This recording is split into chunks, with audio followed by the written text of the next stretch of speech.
trois belles entreprises. Pourriez-vous nous parler un tout petit peu de ce que vous offrez comme service? Quelles sont les caractéristiques justement de ce que vous offrez?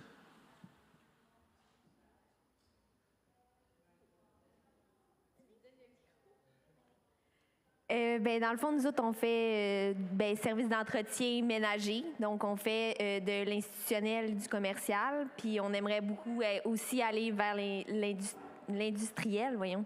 Ça a été difficile. Pour l'instant, on s'applique vraiment à l'institutionnel puis au commercial parce qu'on est en début, puis on veut aller lentement, pas trop se garrocher partout parce que c'est là que ça devient difficile. Fait on offre les services de lavage de vitres, les planchers, des décapages, des cirages, des récurages. Toutes les choses qui ont en lien avec un entretien d'un commerce ou d'une institution. Pour moi, les services de basse suppression, j'offre services résidentiels, commercial, institutionnel. Grosso modo, en résumé, dans le fond, moi, je lave et je décontamine toutes les surfaces au sol ainsi que toutes les façades extérieures. Donc, pour tout ce qui est les surfaces au sol, je vais faire de la remise à neuf de pavés. Donc, je vais décaper tous les joints. Ensuite de ça, je vais revenir une autre journée pour mettre, dans le fond, du sable polymère. Et à la demande du client, je peux même remettre un scellant par-dessus le pavé. Par la suite, je lave toutes les surfaces de béton. Donc, tous les types de taches qui peuvent se retrouver sur du béton. Là, il y en a quand même plusieurs. Donc, on parle de rouille, de moisissure, des feuilles de tanin. On peut avoir, qu'est-ce qu'on peut avoir déjà? On peut avoir, je fais juste regarder le plafond ici, on peut avoir du calcaire, de l'efflorescence, de l'eau dure. On peut avoir aussi de la rouille, je ne sais pas si je l'ai nommé. Fait que du vanadium aussi. Fait que, en tout cas, je veux dire, concernant le lavage de béton, il y a plusieurs tâches qu'on peut enlever avec des procédures techniques qui sont spécialisées, puis des produits chimiques aussi qui sont spécialisés. Ensuite de ça, pour tout ce qui est façade extérieure, c'est un petit peu le même principe. Dans le fond, je vais être capable de laver tous les types de revêtements. Donc, que ce soit en métal, en briques, en pierre. Après ça, que ce soit du bois ou du canexel, du vinyle, du fibrociment, puis même du stuc ou du dry fit. Donc, ça, soit du temps passant, du stuc puis du dry fit, c'est très fragile. Fait qu'il ne faut pas y aller avec une pression d'eau. Il faut vraiment y aller avec des produits spécifiques là, pour enlever les taches parce que sinon, on va juste décaper le mur puis on va briser la surface. Donc, ça ressemble pas mal à ça. Ouais. Parfait. J'avais une question tout aussi importante. Si on vous demande d'essayer de décrire le marché auquel vous évoluez, ça serait quoi votre réponse? Je peux y aller.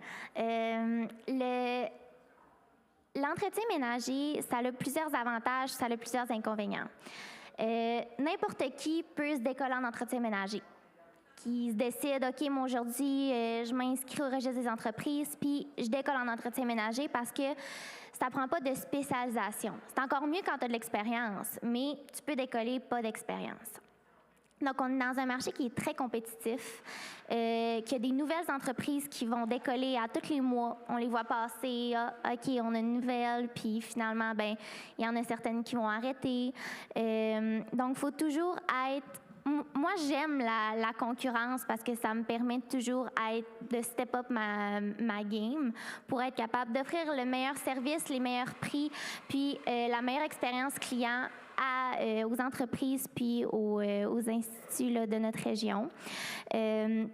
Mais oui, c'est un marché qui est très, très compétitif. Les gens vont, surtout au Saguenay-Lac-Saint-Jean, il y a plein de belles entreprises, mais il y a aussi là, des organismes à but non lucratif qui vont offrir des services d'entretien ménager, ce qui fait en sorte que, tu sais, quand ton but, c'est d'être non lucratif, ça le dit, là, t'as pas besoin de faire beaucoup de profit, tu es capable d'offrir des services qui sont très bas, pas très bas, mais très un bas prix.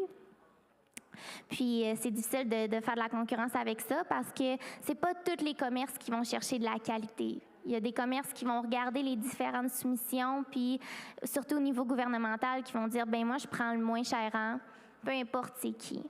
Donc, oui, c'est très difficile quand même comme marché, mais on s'en sort bien.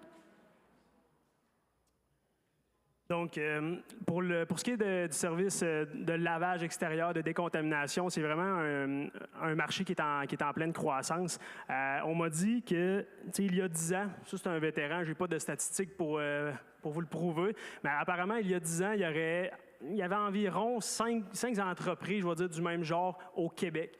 Quand j'ai commencé, il y a 3 ans, on était juste 5 dans la région de Chaudière-Appalaches. Donc, déjà là, ça avait quand même grandi. Puis maintenant, je vais dire, cette année, quand j'ai fait le décompte là, au milieu de l'été, on était environ là, 12 dans la région de Chaudière-Appalaches. Fait que, ça avait quasiment triplé seulement en moins de 3 ans. Là. Donc, c'est certain, c'est un marché qui est quand même facile à... C'est une entreprise qui est facile à démarrer, un petit peu comme tu disais tout à l'heure. Nous aussi, on n'a pas besoin de spécialisation, mais ça ne veut pas dire qu'on n'a pas besoin de tant de connaissances, là, je veux dire, pour effectuer ces services-là, étant donné que c'est des produits quand même assez toxiques. On a un produit toxique sur du revêtement ou sur une surface, je veux dire, c'est ça, c'est pas à prendre à la légère, là, on ne veut pas briser non plus. Donc, où est-ce que je m'en allais avec ça? Donc, c'est ça, la concurrence, c'est ça. Ça devient de plus en plus élevé. Il y a un côté négatif dans tout ça parce que, oui, il y a de plus en plus de concurrence. Par contre, étant donné que moi, des fois, j'arrive chez des clients, puis encore aujourd'hui, je veux dire, il y a des clients, puis même les voisins, ils viennent me voir, puis qui me disent « je ne savais même pas que ça existait, ce genre de service-là ». Fait que c'est pas encore autant populaire que, par exemple, du nettoyage ou de l'entretien ménager, ou que ce soit de la tonte de pelouse, ou même de la fertilisation de pelouse. Fait qu'il y ait de la concurrence, pas mauvais, parce que leur contenu marketing, même si c'est pas le mien, ça vient quand même éduquer un petit peu toute la population. Fait que, je vais dire, indirectement, je peux en profiter quand même là, de tout ça. Fait que c'est ça. C'est excellent. Tantôt, Alicia a parlé de marché compétitif. C'est sûr, dès qu'il y a opportunité, il y a souvent des concurrents. Mais dites-nous, que faites-vous pour vous positionner face à vos compétiteurs? Je pense qu'on est une petite entreprise, donc c'est... Autant, il y a des gens qui vont dire que c'est une faiblesse, mais moi, je pense vraiment que c'est une force. En étant une petite entreprise, chaque contrat est tellement important pour nous qu'on va donner notre 100 millions de % pour cette entreprise-là, puis pour tous nos contrats.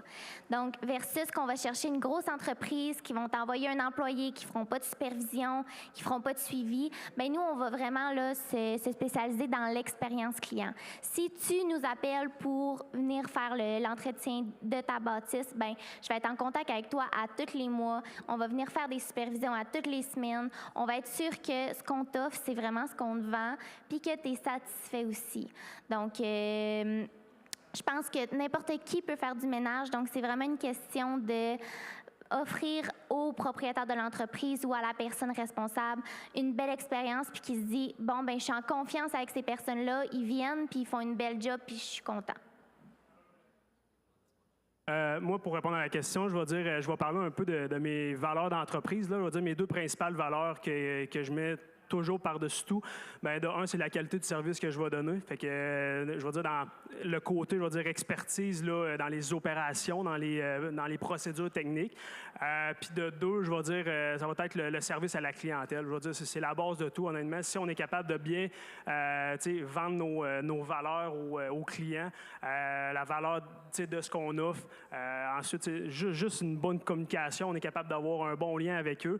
Puis, contrairement, par exemple, au contrat institutionnel, je vais dire, les clients ne vont pas toujours prendre, mettons, celui qui est le moins cher, parce que, au contraire, je ne suis pas le moins cher, je ne suis pas le plus cher non plus, mais c'est ça. Fait que, je vais dire, vraiment, la communication va faire en sorte que je suis capable de me démarquer probablement, là, avec la compétition autour.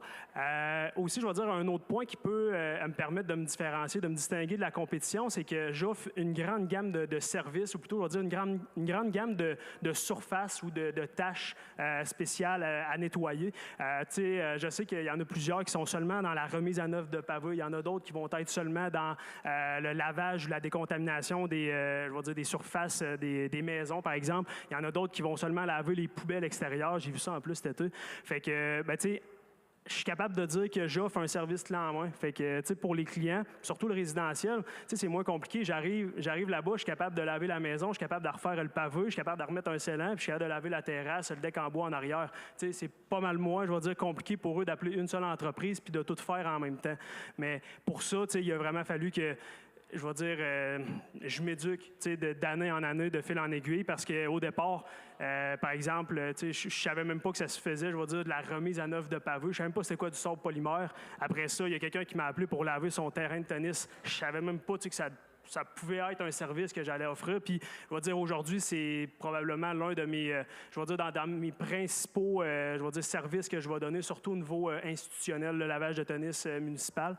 Fait que c'est ça, je vais dire, une grande gamme de services va me différencier de la concurrence. OK, super. Tristan, tu viens de mentionner les valeurs de ton entreprise. C'est tout ce que chaque entreprise repose sur des valeurs. De votre côté, Alicia et Frédéric, quelles sont les valeurs qui vous définissent mieux la vôtre?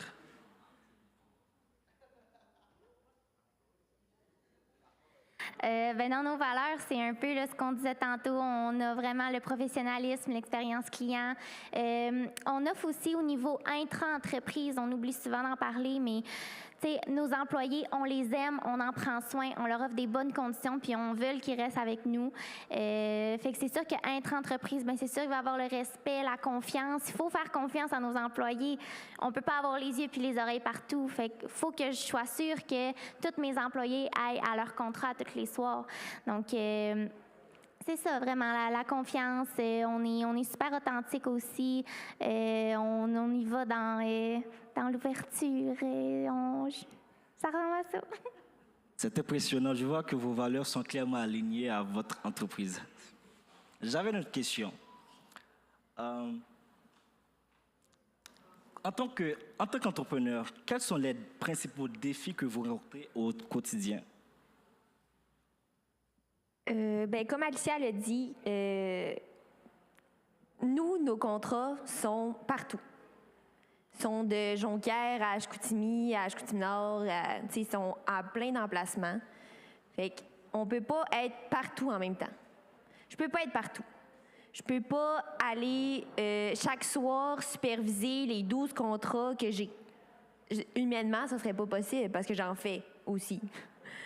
Fait qu'il faut que j'aie confiance en mes employés. C'est ça le plus difficile aussi. Tu les formes, tu les aimes, on s'entend. Mais il faut aussi que tu saches que je peux pas texter mon employé à chaque soir de la semaine. T'as-tu fait ton contrat? T'as-tu fait ça? T'as-tu fait ça? Je peux pas. Faut que je les enligne, bien sûr. Ils ont leur liste de tâches, ils ont leur liste de choses à faire. Mais je peux pas être toujours en arrière d'eux en train de regarder ce qu'ils vont faire. Fait qu'il faut que j'aie confiance en eux. Fait que moi, c'est vraiment la partie difficile parce que je suis perfectionniste dans ce que je fais. Fait que j'aimerais ça que tout le monde le fasse comme moi, mais je peux pas m'attendre à ce qu'ils soient aussi perfectionnistes que moi. Puis je peux pas m'attendre à toujours passer en arrière de deux autres, puis de les chicaner ou de faire « Ah, ben moi, je l'aurais pas fait comme ça ». Fait qu'il faut que j'aie confiance aussi en leur méthode de travail, puis qu'à la fin, leur méthode de travail n'est pas la mienne, mais est aussi bonne que la mienne. Pour ma part, j'aime la question là, d'un. Les défis, on dirait que d'année en année, ça n'a pas été les mêmes. La première année, mon plus grand défi, je vais dire, ça va avoir été d'apprendre, de connaître toutes les procédures techniques, une après l'autre, d'apprendre tous les produits, les méthodes pour venir laver toutes les surfaces que je lave maintenant. Aujourd'hui, je dirais que le plus grand défi, aujourd'hui, je vais dire cette saison, la dernière saison, ça va avoir été la gestion du temps. Moi, contrairement à eux, je suis tout seul dans l'entreprise, fait que je vais dire, je fais l'administration, puis je fais le côté aussi procédure, opération. Donc, moi, ça a vraiment été la gestion du temps là, le plus difficile. Je vais dire, à un moment donné, je me souviens, j'étais à Deschambault-Grondines, c'est à 1h30 de chez nous. Puis, dans le fond, dans la même journée, on avait réservé un 9 trous, moi et mes amis, au golf. Puis, je vais dire, à 4h30, j'étais même pas encore parti parce que j'avais pas terminé encore, mais il m'en restait peut-être pour une demi-heure, 45 minutes. Puis j'ai décidé, mettons, de laisser aller la game de golf pour justement finir ça, parce que sinon, il aurait fallu que je revienne le lendemain pour 3 heures de route, faire 45 minutes de lavage. C'est ça. Des fois, c'est de prioriser les tâches, puis des fois, de délaisser quelques affaires. Là. Fait que c'est ça le plus difficile, je veux dire, dans mon plus grand défi, c'est de gager mon temps, c'est de savoir combien de temps ça va me prendre, ce lavage-là, parce que avant d'arriver des fois sur le terrain, je ne vais pas faire un test sur chaque surface avant de soumissionner, ça serait beaucoup trop compliqué, puis il y en a des fois qui sont à 1 heure de route, fait que je perds pas je dis pas que c'est la façon de faire, mais pour ma part, je vais soumissionner des fois sans savoir exactement ce qui va ce qui va m'arriver. Mais habituellement, j'ai jamais eu de grandes surprises où est-ce que j'ai vraiment trop soumissionné, par exemple, trop bas pour la job qu'il y avait à faire. Fait que je suis quand même correct par rapport à ça. Mais c'est ça. Puis par rapport à la gestion du temps, bien, il va en découler aussi, par exemple, de demeurer actif là, sur les réseaux sociaux. On dirait par manque de temps. Je suis capable d'avoir, cette saison qui vient de passer, j'ai été capable d'avoir des clients, je vais dire pratiquement à chaque jour. Ce qui fait en sorte que je suis devant mon ordinateur seulement pour envoyer les soumissions, puis je vais dire envoyer les factures. Fait que j'ai pas eu le temps pour faire, je vais dire, le marketing, ou j'ai même pas eu le temps, je vais dire, pour essayer de développer, innover, je vais dire, l'entreprise. J'aurais pu, oui, engager, exemple, du monde pour le marketing, par exemple, mais j'avais même pas le temps de penser à ça, pratiquement. Fait que c'est ça. Je vais dire, ça, c'est l'art de travailler tout seul, mais on va travailler sur ça là, pour les prochaines saisons. Merci pour votre transparence. Ça nous permet de voir la réalité derrière l'entrepreneuriat. Tantôt, vous nous avez parlé, vous avez identifié votre marché cible. Mais atteindre ses clients n'est pas aussi simple. Quelle stratégie vous utilisez pour rejoindre vos clients potentiels? Nous, de notre côté, c'est quand même facile du côté institutionnel parce qu'on fonctionne sur appel d'offres. Donc, par exemple, pour ceux-là qui ne sont pas familiers, si la Ville de Saguenay a besoin de faire laver tel bâtiment, là, ils vont envoyer un appel d'offres à toutes les compagnies d'entretien ménager du Saguenay-Lac-Saint-Jean. Puis, ils vont dire, vous avez jusqu'à telle date pour nous envoyer votre soumission, votre prix. Puis, eux, ils fonctionnent avec le moins cher. C'est aussi simple que ça. Donc, du côté institutionnel, les contrats viennent à nous sans nécessairement faire du marketing parce que même si on est beau puis qu'on offre des super services, pour eux, ça vaut rien. Ils veulent juste le moins cher puis que tu ailles donner ta feuille à temps. Au niveau commercial, on est vraiment allé un peu au départ là, de nos connaissances. Donc, on parle là, je me décolle en entretien ménager. Puis là, les gens, moi, à ma job, c'est sale. Vous venez faire une soumission. Ou, je connais telle personne et il cherche quelqu'un. Donc, c'est vraiment aller du bouche à oreille. Mon défi pour cette année, c'est de me mettre sur les réseaux sociaux. Pour moi, c'est un gros défi. Je suis pas dans le marketing digital du tout. Moi, faire des TikTok d'entretien ménager, je me vois pas faire ça, mais il va falloir que je le fasse. Puis je suis sûre que ça va payer, là, qu'on va être capable d'aller chercher plus d'argent au niveau commercial. On fait aucun résidentiel, donc c'est sûr que notre marketing va être différent. Là, on n'est pas une trend, on n'est pas cool, on fait un service de base que tout le monde a besoin, mais ce qui rend pour moi, en tout cas, le marketing un peu plus difficile parce que, mon autre entreprise, c'est complètement dans un autre secteur. On est vraiment au consommateur. Donc là, le marketing digital est très important. Faut être cool, faut être belle, faut être ci, faut être ça pour que les gens ils veulent venir chez nous. Versus la quête de clients va se faire aussi du bouche à oreille. On va se faire un site web. Quand les gens vont chercher entretien ménager Saguenay, on aimerait ça arriver dans les premiers, dans les recherches. Donc, ça va être Google Ads, puis c'est ce genre de choses-là. Pour ma part, dans le fond, c'est ça. Tu en as déjà abordé un petit peu, là, mais le marketing est différent, je vais dire, du résidentiel, commercial, institutionnel. Le commercial, l'institutionnel, je peux les jumeler ensemble. Concernant le résidentiel, pour ma part, c'est sûr, ça va être, par exemple, du Google Ads, fait que de la publicité en ligne, soit du Facebook Ads ou du Google Ads. Pour moi, c'est la meilleure façon là, que j'ai trouvé pour obtenir des prospects, des demandes de soumission. Tout simplement. Puis, je veux dire, le bouche à oreille aussi est très fort. Là, fait que, c'est sûr que quand on fait une bonne job, c'est rare qu'on se fait pas référer ou donc qu'on se fait pas parler, mettons, de l'entreprise. Fait que c'est important. Concernant le commercial institutionnel, c'est ça. Ça, c'est différent un petit peu. J'ai commencé, mettons, juste avant le début de la saison, j'ai envoyé beaucoup de lettres à des entreprises potentielles. L'idée vient de M. Gilbert. Puis, je vais dire, ça a été quand même un succès, là, dans un sens. Quand j'ai envoyé mes lettres, j'ai reçu aucune réponse de toutes les entreprises que j'avais envoyées. J'en ai envoyé peut-être 60, 70 lettres. Par contre, quand je suis venu pour les appeler un après après l'autre. Il y en a qui n'avaient pas ouvert les lettres, mais étaient encore sur le coin de la table. Fait que, il y avait mon nom en tête. Puis, je vais dire, c'est vraiment via le téléphone que j'ai été capable de décrocher plus de contrats, je veux dire, commercial, institutionnel. Parce que, comme je disais au départ, c'est pas encore des services, on dirait, qui sont tant populaires, autant dans le résidentiel que dans le commercial. Là. Fait que c'est ça. Puis des fois, exemple, je reviens de la job, je passe devant une entreprise, je veux dire, devant, exemple, un commerce, puis je vois que c'est sale. Je veux dire, il y a des coulisses de moisissures sur la bâtisse. J'arrête pas. Je vais tout de suite prendre le téléphone parce qu'il est déjà rendu quasiment 4 heures, 5 heures. Je suis pas sûr qu'il va y avoir du monde encore dans la bâtisse.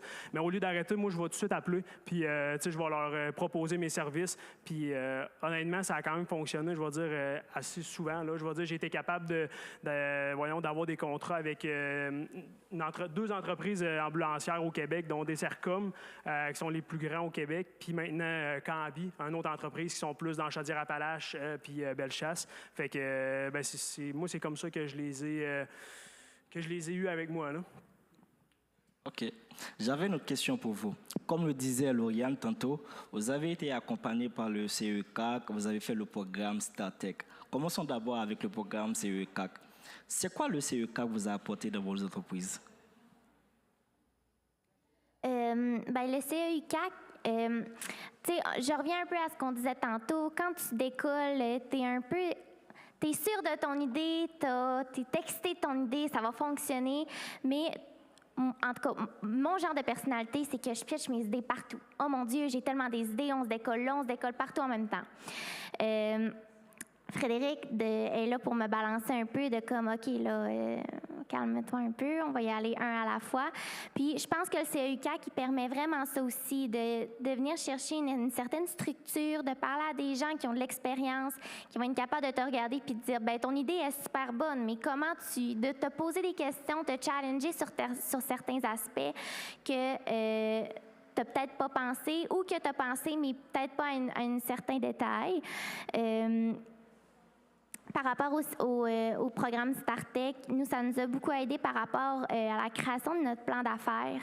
C'est important de savoir, nous, quand on s'est inscrit à StarTech, FAS Entretien était déjà décollé, donc on était déjà en activité. Donc, ça nous a un peu permis de s'asseoir puis faire le plan d'affaires. C'est tout un défi, là, pour vrai. C'est le fun parce qu'on se pose des questions, mais on se pose des questions que, OK, je sais pas trop. Moi, je suis un peu dans ma vie, je construis l'avion en plein vol. Quand il y a un problème, je le règle. Mais là, il faut vraiment s'asseoir et tout répondre à ces questions-là. Ça nous structure, ça nous challenge, surtout que nous, on est 2. Si vous êtes 2 ou plusieurs en affaires, je pense vraiment là, que faire un plan d'affaires puis être accompagné là, comme avec les personnes du CECAC, là, c'est vraiment clé là, pour la réussite de votre projet parce que ça nous permet aussi de se challenger dans l'entreprise, mais se challenger aussi entre actionnaires. Pour ma part, moi, la première fois que j'ai entendu parler du CECAC, je vais dire malheureusement, ça a juste été à partir dans le fond de l'année passée.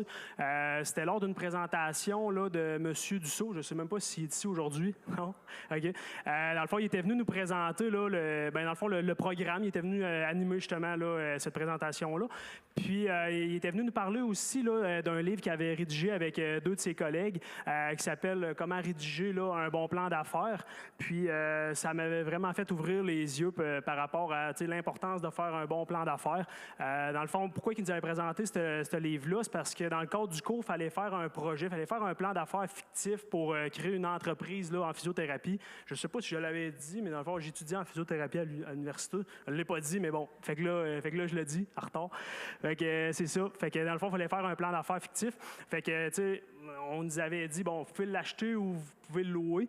Je veux dire, tout le monde l'avait loué, mais j'ai quasiment été le seul qui l'avait acheté. Puis je l'ai acheté, je l'ai surligné, je l'ai annoté, je l'ai barbouillé, je l'ai lu au moins 2 fois parce que, écoute, ça m'a fait quasiment, ça m'a vraiment fait ouvrir plein plein de facettes ou de concepts que j'avais jamais abordé, j'avais jamais pensé, même si j'étais en activité depuis 2 ans, je veux dire, dans la business.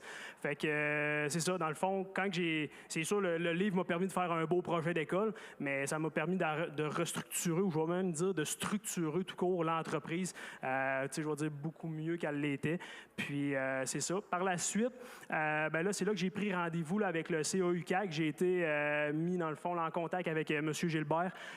On a passé, je crois, 1 heure et demie ensemble. Là. Je l'ai bombardé de questions, que ce soit sur le marketing, l'aspect juridique, etc.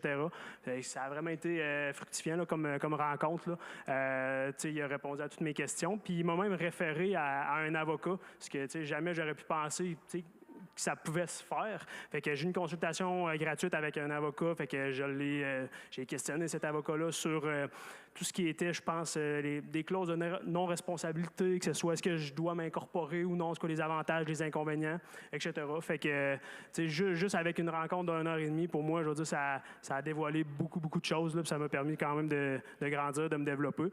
Puis, c'est certain, j'ai encore d'autres projets en tête, là, plus par rapport à ma carrière de physiothérapeute. Fait que c'est sûr que je ne vais jamais, j'hésiterai pas, c'est certain que je vais commencer du bon pied cette fois-là. Puis, je vais être accompagné par le CAUCAC, là, certainement. Là.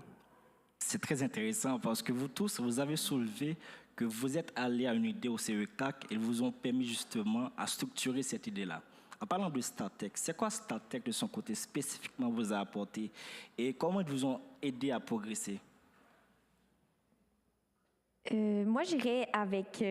dans le fond, premièrement, je suis hyper gênée. Fait que merci à tous de m'avoir dégênée un peu. Des premières soirées de réseautage, j'ai passé ma soirée, je pense, à parler avec Juliette. Ça m'a vraiment aidée parce que, honnêtement, j'aurais jamais été ici. Là. J'aurais laissé Alicia venir toute seule, puis je serais restée chez nous, bien dans ma doudou. Là, finalement, je vais faire un podcast après, il paraît. Ça m'a vraiment apporté beaucoup de confiance. Tu sais, je voyais que, tu sais, je parlais avec M. Dussault, avec M. Gilbert, ou avec Juliette, avec Sarah. Puis, ils ont confiance en nous. Ils nous montrent qu'ils ont confiance en nous, fait que ça nous propulse aussi à faire « Hey, je peux avoir confiance en moi ». Toutes les activités qu'on a eues, j'ai participé à presque toutes les activités, puis à chaque fois, j'en apprenais autant sur moi que sur la présentation qu'ils faisaient. Fait que toutes les choses de numérique, le marketing numérique, honnêtement, je connaissais aucun mot qu'ils disaient, mais à la fin, j'en connaissais 2 de plus. Puis honnêtement, sans leur soutien, je pense pas que FAS aurait été là pareil, mais je pense pas qu'on aurait été aussi bien structuré comme elle a dit, qu'on aurait été aussi bien aligné. Puis, tu sais, faire le plan d'affaires, pour moi, ça a été super challengeant parce que j'aime pas écrire, mais là, j'étais obligée d'écrire une 60aine de pages avec elle, bien sûr, c'est elle qui écrivait. Mais de lire, d'apprendre des nouvelles choses à mon âge, c'était challengeant. Oui, mais il faut que je le dise. C'était challengeant, mais j'avais du support. Avec StarTech, dès qu'on avait des questions, on savait qu'on pouvait aller vers eux puis qu'ils allaient pouvoir nous répondre.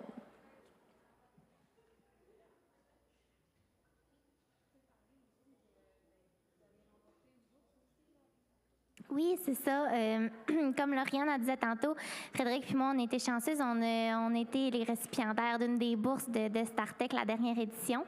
Donc, c'est sûr là, que, tu sais, pour un jeune entrepreneur, recevoir une bourse comme ça, là, ça propulse ton entreprise vraiment. Ça te permet là, ça nous a permis d'investir pour offrir plus de services. Donc, ça a vraiment fait avancer l'entreprise.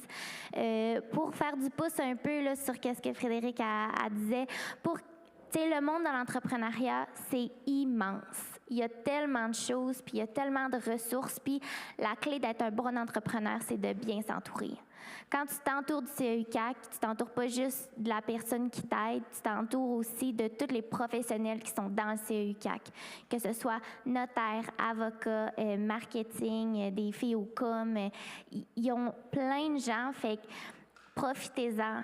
Il n'y a personne dans la vie qui va vous offrir ce genre d'opportunité-là. Il n'y a personne dans la vie qui va venir te chercher chez vous pour te dire « Entreprends, je vais être là pour t'aider ». Puis là, le CEUCAC existe pour ça. C'est une opportunité en or si vous avez un projet embryonnaire, que vous n'êtes pas sûr, bien, allez-y les voir, vous ne perdez rien. Puis c'est gratuit, là, on est tellement chanceux. Donc, moi, je suis une grande fan de StarTech, puis avoir un nouveau projet, je le referai cette année, c'est sûr. Moi, j'ai pas fait le programme Starting, mais pour faire un petit peu du pouce à ce que tu as dit, c'est vrai, c'est vraiment important de s'entourer. Puis, avec le plan d'affaires ou, je vais dire, juste avec le CEUCAC, c'est là que tu te rends compte que ton seuil de compétences, il est quand même assez bas sur certains aspects, je vais dire, de l'entreprise. Puis, tu peux pas être professionnel dans tous les domaines. Tu peux pas être un professionnel dans, on va dire, la comptabilité. Tu peux pas être un professionnel dans l'aspect juridique ou dans le marketing. Fait que c'est vraiment important de s'entourer pour que tu puisses offrir quelque chose, je veux dire, de professionnel. Fait que c'est ça. Il y a un autre aspect dans l'entreprise qui est la finance qui est tout aussi important. Quel était votre défi financier lorsque vous avez démarré, du début au lancement, et comment avez-vous réussi à le surmonter? Ben pour nous, on était chanceuses. Là. On était capable de mettre une mise de fonds assez importante pour être capable de décoller nous-mêmes l'entreprise. Donc, c'est sûr que c'est un risque financier. Là, ça ne te tente jamais de... Tu sais, là, c'est des petits sous qu'on avait accumulés avec nos travails, puis la vie coûte cher. On le sait tous, là, que la vie coûte cher. Mais là, on a investi ça, puis on s'est dit, bon, ben go, on part. Donc, nous, de notre côté, là, il n'y a pas eu d'enjeu financier de se dire, on n'est pas dans une entreprise qui opère une technologie, on n'a pas créé une application, on s'est acheté la base pour faire notre premier contrat, donc un saut de mop, une mop dégainée, puis tout ça. Puis, donc, tu sais, on a été chanceuse parce que l'investissement de base, c'était pas des centaines de milliers de dollars, là. C'était une petite mise de fonds, puis c'est comme ça qu'on a décollé. Puis ensuite, ben, tu sais, on s'est autofinancé avec l'entreprise. Donc, tu sais, les profits que l'entreprise fait, ben on a acheté plus de choses. Non, c'est pas payé. Être entrepreneur puis se payer, c'est... en tout cas, ça, c'est un autre sujet, là. Mais non, c'est ça. Nous, on n'a pas vraiment eu d'enjeu financier. Bien, ça ressemble un petit peu aussi à moi. Je vais dire, moi, de la façon que j'ai fonctionné au départ, c'est que je m'étais dit, OK, je vais mettre vraiment le strict minimum, OK, parce que je ne savais même pas si ça allait marcher ou non. Pourquoi? Parce que je n'avais pas fait de plan d'affaires, je n'avais même pas analysé la concurrence, je n'avais pas analysé le marché. Fait que je me suis dit, OK, je vais partir avec le strict minimum, puis on va voir si ça va fonctionner. Fait que j'ai fait un petit peu de tests, d'essais-erreurs. Puis quand je vous dis que j'ai commencé avec le strict minimum, là, OK, ouais, ça peut sembler assez anodin, assez normal. Là. Mais tu sais, je vais dire, moi, ma première cliente, comme l'histoire que je vous ai expliquée tout à l'heure, ben, tu sais, je suis arrivé chez elle avec mon Volkswagen Jetta. La machine à pression a été attachée avec la ceinture en arrière. La hausse à jardin était à côté. Fait que j'ai fait ça pendant un mois et demi de temps, mais j'étais confiant. Mais quand je repense à ça aujourd'hui, c'était gênant. Mais... Fait que c'est ça. Fait que je veux dire, je suis quand même bien placé pour dire que t'es pas obligé de commencer avec un pick-up chromé, puis je veux dire un trailer, une remorque fermée pour commencer. Il faut juste avoir une vision, des objectifs, puis de bien servir les clients, d'offrir un beau service. Fait que c'est ça. Fait que de fil en aiguille, c'est là que j'ai vraiment augmenté, j'ai investi dans du matériel de plus haute qualité. Puis c'est ça. Puis aussi la raison pourquoi que j'ai décidé de faire ça comme ça, c'est que, moi, quand j'arrive au mois de septembre à l'école, j'ai pris la décision, moi, pendant les sessions d'université, de ne pas travailler. Fait que ça fait en sorte que quand j'arrive au mois de septembre, il faut que j'aille les poches pleines, il faut que je sois dans le positif à tout prix. Fait que, je voulais pas avoir d'enjeux financiers, je voulais pas investir 10 000 tout de suite en partant pour même pas être sûr de pouvoir faire encore plus que 10 000 pour être sûr de subvenir, je vais dire, à mes besoins. Fait que ça a été un autre frein à cette expansion rapide-là, puis de tout de suite débourser beaucoup d'argent. Fait que c'est ça. Mais je veux dire, somme toute, j'ai quand même progressé assez rapidement, étant donné que quand j'ai commencé, 80% de la concurrence qui sont présentement sur le marché dans ma région n'étaient même pas là. Fait que j'ai été capable de me faire un nom quand même assez rapidement. Puis, c'est ça. L'autre aspect de l'entreprise qui est aussi important, c'est la vision. Tu l'as fait mention tantôt, Tristan. Si on se projette dans 5 ans, où voyez-vous votre entreprise? Number one. Non, sérieusement, je vois conservateur quand même. J'essaie d'être conservatrice dans l'histoire.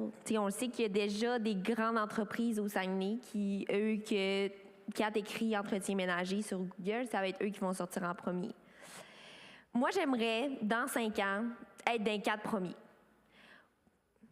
C'est conservateur quand même.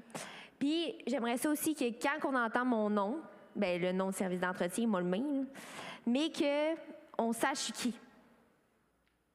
Que genre, ah non, je les connais pas eux. Moi, j'aimerais ça que vous me connaissiez. Puis que si vous cherchez un service d'entretien, ben que je sois aussi dans les premiers noms qui sortent. Que j'aille pas à...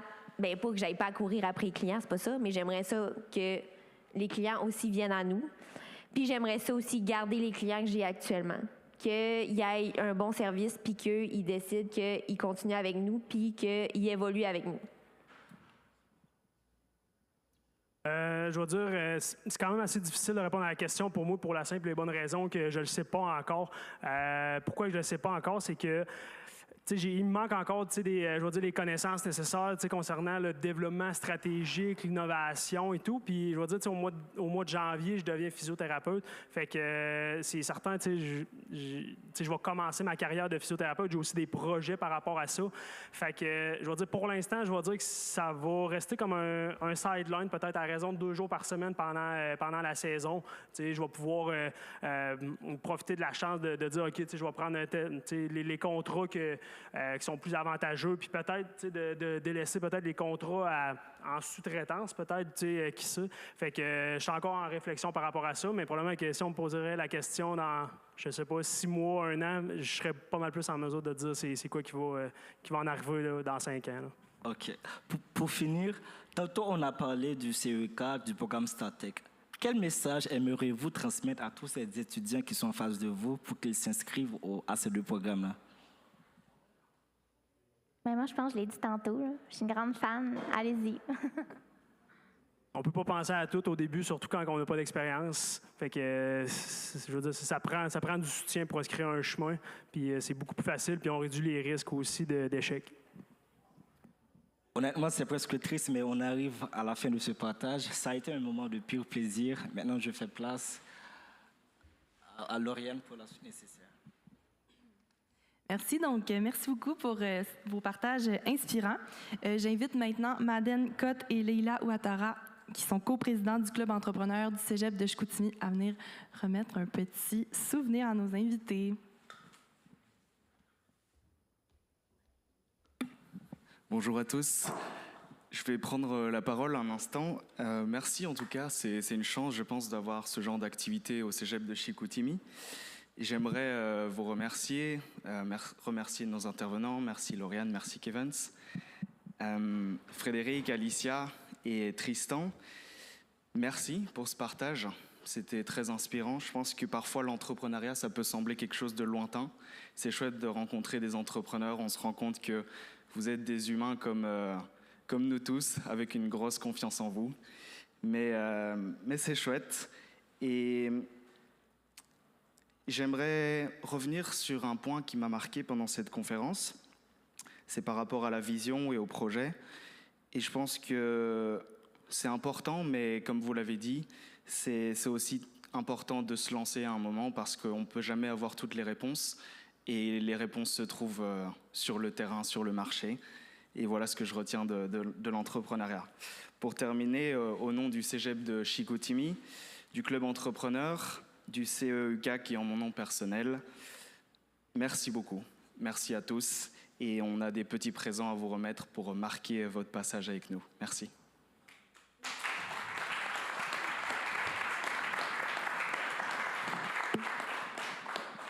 Donc, merci à tous encore une fois d'avoir participé à cette activité organisée conjointement par le CEE-CAC et le Club entrepreneur étudiant du Cégep de Chicoutimi.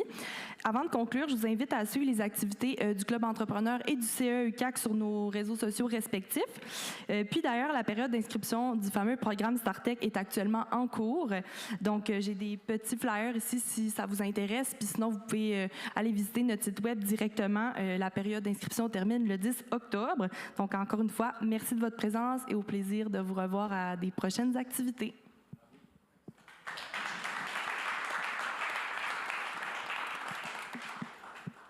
Merci à vous de l'invitation.